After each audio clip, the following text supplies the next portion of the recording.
శ్రీశైలం, కిరాణా చిన్నపల్లి, అశ్వరావుపేట సమితి చూడటానికి వెళ్ళాను. స్వామిని దర్శనం చేసుకున్నాను. సార్లు వెళ్ళాను స్వామి దర్శనానికి. బాబా గారి ఇది సమాధులు ఉన్నాయి చూడండి, ఇక్కడ బిల్డింగ్ ఉంది, అక్కడ సేవ చేశాను. నైట్ హాల్ట్, పగలు రైతు ఇక్కడే ఉండండి. తర్వాత క్యాంటీన్లో చేశాను, బుక్ షాప్లో చేశాను. ఇంకా ఇంకో ఇంకో 2 క్యాంటీన్లు ఉన్నాయి. ఒకటి దాకా ఇటు పక్కన ఇటే బుక్ షాప్ ఉంది. ఆ షాపుల కాడ యువతల పక్కన 1 సంవత్సరం చేశాను, అవతల పక్కన 1 సంవత్సరం చేశాను. కొత్తగూడెం చేశాను.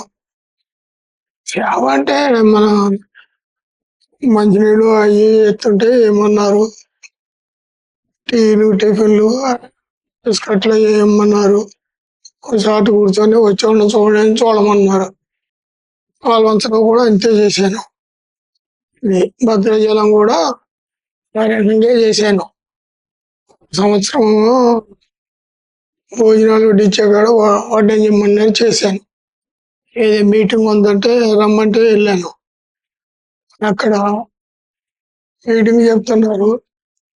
అయిపోయే ముందు ఏమంటే మంచినీళ్ళు ఇవ్వండి అంటే మంచినీళ్ళు ఇచ్చాను. తర్వాత టీలు ఇమ్మన్నారు, టీలు ఇచ్చాను. బిస్కెట్లు ఇమ్మన్నారు, బిస్కెట్లు ఇచ్చాను. తర్వాత మరి గ్లాసులన్నీ తీయమంటే తీస్తుంటే అక్కడ వచ్చిన వాళ్ళందరూ పెద్ద వయసు మీది, మీరు తీయొద్దండి మేమే తీస్తాం లేదండి అని అన్నారు.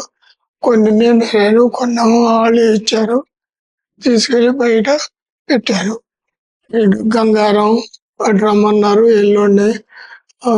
బయట కొంతమంది ఊడమన్నోళ్ళు ఊడి చేశాను.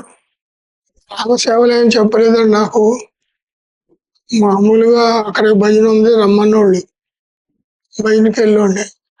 వెళ్తే ఇక్కడేమో ఊడిసేయాలి, ఊడవాలని వాళ్ళు. నేను మొత్తం ఊడిసేసాను.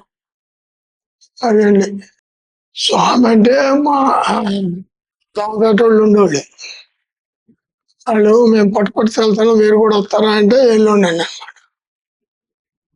వాళ్ళు 2 సార్లు తీసుకెళ్ళారు. అలాగే వెళ్ళాను, చూశాను, వచ్చాను, స్వామిని దర్శనం చేసుకున్నాను, వచ్చేసాను. సేవలకి సాయిబాబు గారు చెప్పేవాళ్ళు, పలానా చోట సేవ ఉంది మరి వస్తావా అనేవాడు. వస్త్రాన్ని సాయిబాబు తీసుకెళ్ళాడు సేవలకి. అక్కడికి వెళ్ళిన తర్వాత ఆయనే పలానా చోట ఇవ్వండి, పలానా చోట ఇవ్వండి అని చెప్పాడు. ఎందుకంటే ఆయన వయసులో పెద్దోడు. పలాంది ఇవ్వండి అని చెప్పాడు.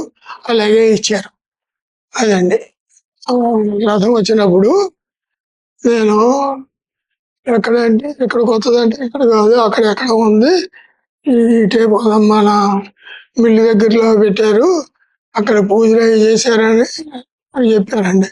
నేను వస్తుంటే నాకు దారిలో ఎదురైందండి. రోడ్డు మీద వెళ్తే ప్రసాదాలు పంచి పెడుతున్నానండి. ఆవిడ పెడుతున్నారు, నేను కూడా పెడతానని పెట్టానండి. కొంత దూరం వెళ్ళి పెట్టానండి, నడవలేక ఆగిపోయానండి. స్వామి దర్శనం చేసుకున్నప్పుడు ఇంకా మనకు వచ్చిన ఆనందం భగవంతుని చూసినట్టే ఉంటుంది, కానీ వేరే ఇదిగా ఉండదండి. నాకు అలాగే అనిపించింది. అది కొంత దూరం వచ్చాను, కాసేపు ఆగిపోయాను. మళ్ళీ మెల్లిగా వినాయకుడి గుడికి, ఆంజనేయ స్వామి గుడి కాడికి వచ్చాను. అక్కడికి వచ్చాను. అక్కడ కొద్దిగా ప్రసాదాలు పెట్టమన్నారు. ఆయన అందరికీ పెట్టాను. నాకు మనస్ఫూర్తిగా హాయిగా ఉన్నది. జై శ్రీరామ్, జై శ్రీరామ్, సాయిరామ్.